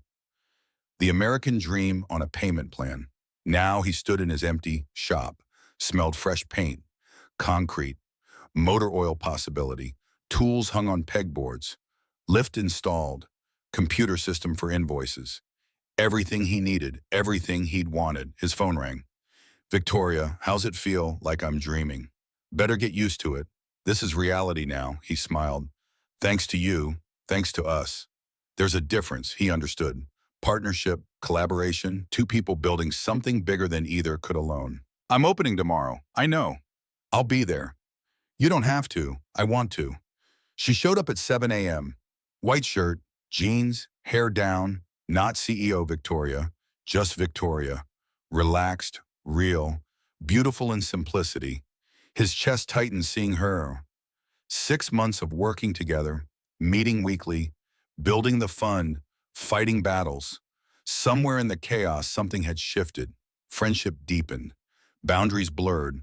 Neither acknowledged it, both felt it. She handed him coffee. Thought you could use this. You thought right. They stood together, watching the sun rise over the shop. First day, new beginning. You nervous? Terrified. Good. Means you care. I care too much. No such thing. His first customer arrived at 8. Mrs. Chen, her old sedan making terrible noises. Marcus lifted the hood, diagnosed the problem. Serpentine belt, simple fix. He explained the repair, quoted fair price. She nodded, grateful, trusting. He worked. Victoria watched, learned, saw him in his element, capable, confident, expert, different from the man in board meetings, more authentic. This was who he was: grease under fingernails, problem solver, community anchor. She admired that, admired him. The day passed, 5 customers, small jobs, modest income, but income, legitimate, growing. By closing time, Marcus was exhausted, happy, fulfilled. Victoria helped him lock up, wipe down counters, turn off lights. They walked to their cars, his truck, her sedan, not the luxury car from the crash. Something simpler now, more practical. She changed too, softened, opened. Thanks for being here today. Where else would I be anywhere? Running an empire. The empire runs itself mostly. Plus, this was more important. Because watching you succeed matters more than another quarterly report. The words hung between them, heavy with meaning. He wanted to respond, say something profound. But Zoe appeared, ran from Mrs. Patterson's house. Daddy, how was the first day amazing? Did you fix lots of cars, 5? That's so many, not really. But it's a start. Zoe hugged him, then turned to Victoria. Are you coming for dinner, Zoe? It's okay. I'd love to. Really, really? Victoria smiled. If your dad doesn't mind. He didn't mind, couldn't mind. Zoe had already decided. They drove separately, met at his house. Inside, Marcus cooked. Simple meal, pasta, salad, garlic bread. Victoria set the table. Zoe talked nonstop. About school, friends, dreams. They ate together, natural. Easy, like family. The thought scared him, thrilled him, confused him. After dinner, Zoe did homework. Marcus and Victoria sat on the porch, night air cool, stars visible beyond city lights. This is nice. What, this? Simple dinner, normal evening. You miss normal. I never had normal. Built a company instead. Skipped the life part. Not too late, maybe. She looked at him. I envy you sometimes. Me? Why you have this? She gestured inside where Zoe worked. Purpose, connection, something real. You have that too. The fund, the company. Not the same. Money can't buy what you have with Zoe. No, it can't. Silence settled. Comfortable. Marcus thought about the past 6 months. How Victoria had become constant, reliable, present, not just funding his dreams, sharing them, celebrating victories, weathering storms, partners, friends, something more waiting beneath surface. Neither brave enough to name it. Yet, you should go, it's late, I should. She didn't move. Neither did he. Victoria, yeah, thank you. For what? For seeing me, not just what I can provide, who I am. I see you too, I know. That's why this matters. She left. He watched her drive away, stood on the porch, processing, feeling, wanting. 3 months later, the shop was thriving. Regular customers, word of mouth spreading, reliable, affordable, honest. Marcus's reputation growing. He hired help, a young mechanic named Carlos. Good kid, hard worker, learning fast. The business expanded, not explosive growth, steady, sustainable, real. Victoria visited often, sometimes for business, board meetings, fund updates, sometimes for coffee, conversation, connection. They never discussed what was happening. The gradual intertwining, the inevitable pull, just let it unfold. Natural, terrifying. Right. The Johnson Fund had grown too. 50 families now. Success stories emerging. Single parents finding stability, getting promotions, buying homes, sending kids to college. Real impact. Measurable. Marcus attended every board meeting, reviewed every application, kept Victoria honest, kept the mission pure. They made a good team, complementary, balanced. She provided resources. He provided grounding. Together they built something that mattered, something that lasted, something that changed lives, including their own. One evening, Marcus decided, time to stop pretending, stop hiding, stop being afraid. He bought flowers, nothing expensive, just flowers, planned words, rehearsed them, drove to her penthouse, knocked. She answered, surprised, pleased. What's this? Can I come in? Of course. He entered, noticed how empty it felt, expensive, sterile. Unlived. She'd mentioned that once, how she worked too much. Came home to sleep, nothing more. He handed her the flowers. These are for you. They're beautiful. Why? Because I wanted to say something, and I needed courage. Flowers give courage, apparently, she smiled. Set them down, waited. He took a breath. Victoria, these past months have been, I care about you. I know the feeling scared him more than any custody battle, any scandal, any risk. This was personal, vulnerable, exposing. She stepped closer. I care about you too, as friends. Is that what we are? I don't know what we are. Me neither. But I know what I want us to be. What's that more? Her eyes held his, searching, finding. More sounds complicated. Everything with us is complicated. True, does that scare you? Terrifies me. Good, me too. She kissed him, soft, tentative, testing. He kissed back, deeper, certain. Months of tension released, feelings acknowledged, line crossed. When they pulled apart, both were breathless. That was overdue. Very. What now? Now we figure it out. Together, together. He smiled, stayed for hours, talking, kissing, planning. Nothing rushed, everything intentional. Building foundation, starting something real. Something that couldn't be bought, only earned. Through time, trust, truth. When he finally left, dawn approached. He drove home, grinning, terrified, alive. Zoe noticed immediately. You're happy. I'm always happy. Different happy. Shiny, shiny like you glow, he laughed. Maybe I do. Is it because of Victoria? Maybe. Do you love her? The question stunned him. I think I might. That's good. She's nice. And she looks at you like pancakes. We've established this. It's still true. He kissed her head. You're too smart. I know. What should I do about it? About being smart, about Victoria? Tell her. Simple as that. Simple as that. 2 months passed. Relationship deepened, slowly, carefully, respecting boundaries, considering Zoe, making sure everyone was comfortable. Victoria spent more time at the house, dinners, movies, homework help, becoming part of their lives, not replacing anything, adding, enriching. Zoe adored her. Marcus loved watching them together. His daughter, his woman, his family forming. Different from traditional. Better because it was chosen. Built deliberately, with care. Marcus decided to propose. Bought a ring, simple, affordable, meaningful, planned perfect moment, dinner, walk, moonlight, speech prepared, ring ready. Then Victoria ruined everything. In the best way. They were at the shop. After hours, he was finishing paperwork. She was sitting on his desk, swinging her legs, quiet, contemplative. Marcus, yeah, I have something for you, now. Now, she handed him an envelope. Cream-colored, sealed. What does this? Open it tomorrow? Why not now? Because I need you to really think about it. About what? Just promise you'll read it, tomorrow. He promised, took the envelope. Heavy, important. She kissed him. Left. Mysterious. Nervous. Gone.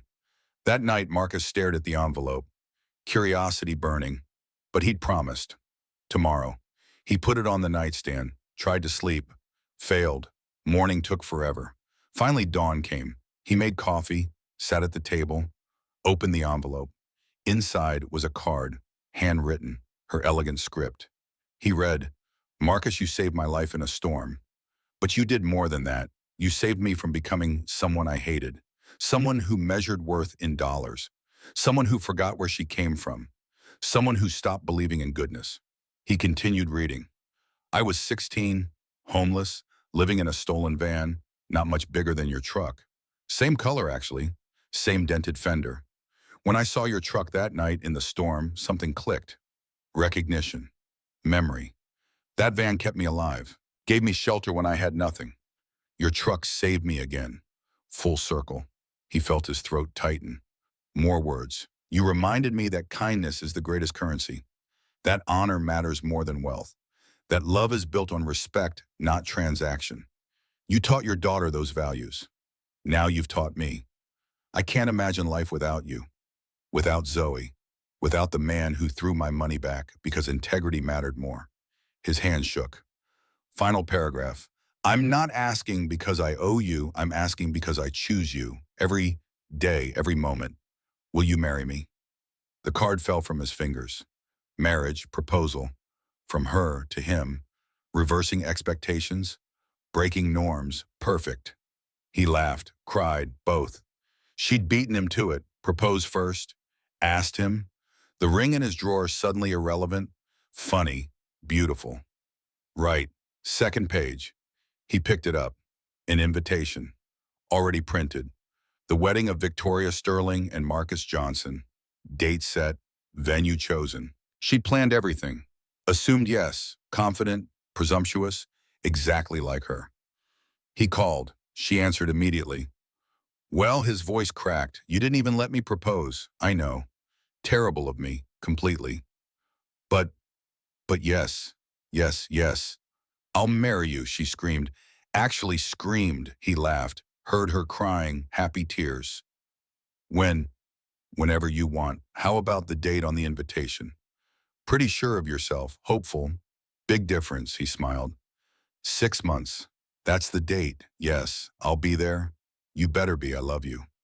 The words surprised him, first time saying them, feeling them, meaning them. Silence, then her voice, soft, broken. Beautiful. I love you too. Have for months. Me too. We're idiots. The best kind. They planned together.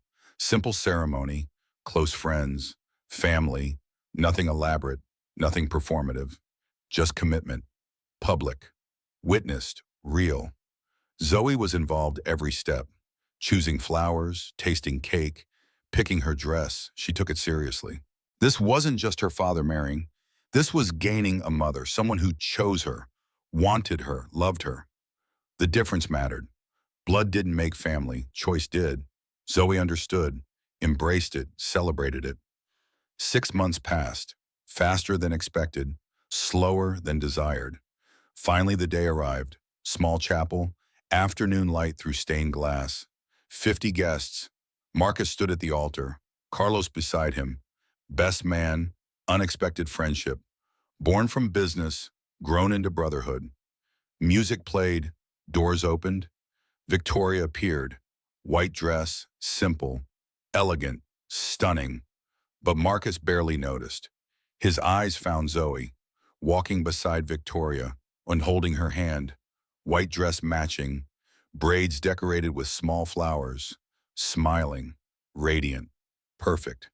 They walked together, Victoria and Zoe, his future, his family, his everything. They reached the altar. Zoe stood between them. Deliberate placement. She wasn't just watching, she was participating, part of the union. The officiant spoke. Marriage is sacred, not just between two people, but between all who love each other. Today we witness 3 hearts joining, Marcus, Victoria, Zoe, family formed by choice, by love, by commitment. He continued, do you, Marcus, take Victoria to be your wife, to honor, to cherish, to partner with in all things? Marcus looked at her, saw past the dress, the makeup, the ceremony, saw the woman who'd fought for him, believed in him, chosen him. I do. Do you, Victoria, take Marcus to be your husband, to honor, to cherish, to partner with in all things? She looked at him, eyes wet, shining, full of everything they'd survived, everything they'd built, everything they'd become. I do. Forever. The officiant smiled. And do you, Zoe, accept Victoria as your mother? Accept Marcus as your father? Accept this family as yours? Zoe nodded, serious, certain. I do. Love it. The officiant had to pause, compose himself.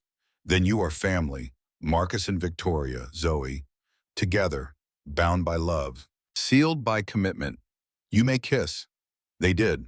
But first Zoe hugged them both. Group embrace, family forming, solidifying, real. Then Marcus kissed Victoria, deep, full, promise made physical. Guests cheered, cried, celebrated. The ceremony ended, reception began. Dancing, laughter. Marcus and Victoria's first dance. Slow, close, perfect. Then Zoe joined. 3 dancing, swaying, family. Later, Victoria gave Marcus a small box, wedding gift. Inside was a key. What's this? The key to my truck. The one from that night. He stared. You kept it, I restored it. Fixed everything. It runs now, better than new. She smiled. Some things are worth keeping. Like us. Especially us. The night ended. They went home. Not Marcus's small house, not Victoria's empty penthouse. A new place. Bought together. Big enough for 3. Filled with love. Potential. Future. They tucked Zoe in. Her new room. Her new home. Her new life. She hugged them both. I'm happy. We're happy too. The happiest. She yawned. Sleep taking over. One last whisper. You saved each other, then sleep. Marcus and Victoria stood, looked at their daughter, their family, their miracle. She's right. About we did save each other. From what? From being alone. From forgetting what matters. From living half lives. He pulled her close. Best rescue ever. Agreed. 5 years later. Convention Center. Johnson Fund 5th Anniversary Gala. 500 families helped. Thousands of lives changed. Success beyond imagination. Impact beyond measurement. Marcus stood backstage. Suit fitting better now. Comfort earned through repetition. Victoria beside him. Still beautiful. More so with time. Lines around her eyes from laughing. Gray hair she refused to dye. Authentic. Real. I'd gracefully because happiness aged you well. They'd built something. Not just the fund. A life. Marriage.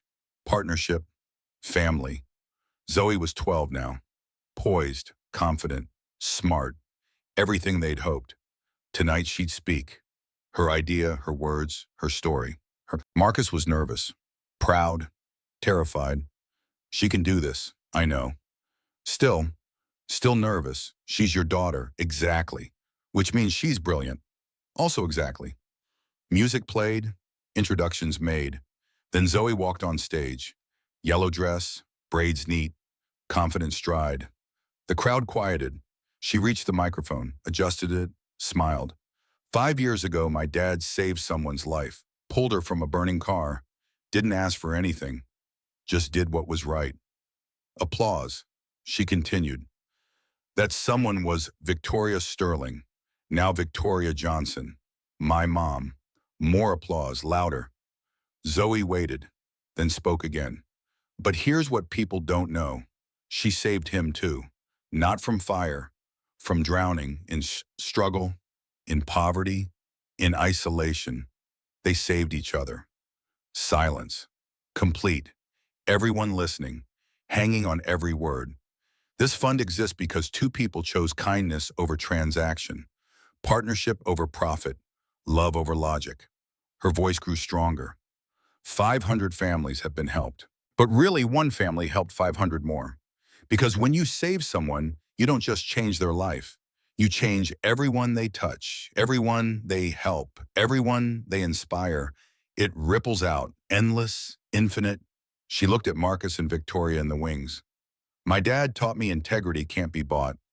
My mom taught me success means nothing without purpose. Together, they taught me love is choosing someone every day, fighting for them, building with them, growing with them. That's what this fund is. 500 examples of people choosing each other, helping each other, saving each other. She paused. Final thought. People ask what makes a hero. I think it's simple. Heroes see someone drowning and jump in.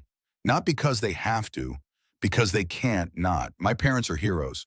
Not because they're perfect, because they're present, because they chose each other, because they chose me, because they keep choosing every day, every moment. That's heroism. That's love. That's family. Standing ovation. Immediate. Thunderous. Zoe smiled, walked off stage, into Marcus and Victoria's arms. They held her, cried, laughed, overwhelmed, proud beyond words. She'd captured everything. Distilled years into minutes, complexity into clarity, truth into simplicity. The gala continued. Speeches, awards, celebrations. But nothing topped Zoe's words. Nothing came close. Later driving home, they were quiet, content, full. Zoe asleep in back seat. Marcus drove, Victoria's hand in his. He thought about the storm, the fire, the moment that changed everything. One decision, one action, rippling out into this. Family, purpose, impact, legacy. What are you thinking that night? The storm. What if I'd driven past, you didn't? But what if then someone else would have stopped? You think I know? Because kindness exists everywhere. You just reminded me to look for it. He smiled. We got lucky. Lucky that our paths crossed, that the storm happened, that everything aligned. Not luck. She squeezed his hand. Fate. Destiny. Whatever you want to call it. We were meant to find each other. You believe that I believe we choose what we're meant for. And I choose this. Every day, every moment. Me too. Always. They arrived home, carried Zoe inside, tucked her in, stood in the doorway, watching her sleep. Their daughter, their miracle, their reason. Everything they'd built started with one moment, one choice, one act of decency. From that spark, a fire, warming hundreds, lighting thousands, endless ripples, infinite impact. Marcus and Victoria walked to their room, lay in bed, held each other. Tomorrow would bring challenges, always did, but together they could face anything. Together they were stronger. Together they were complete. The storm that brought them together had long passed, but the warmth remained, growing, spreading, touching everyone they met, everyone they helped, everyone who learned from their story. Sometimes kindness saves a life. Sometimes it saves two. Sometimes it saves 500. Sometimes it saves the world. One person at a time, one choice at a time, one moment at a time.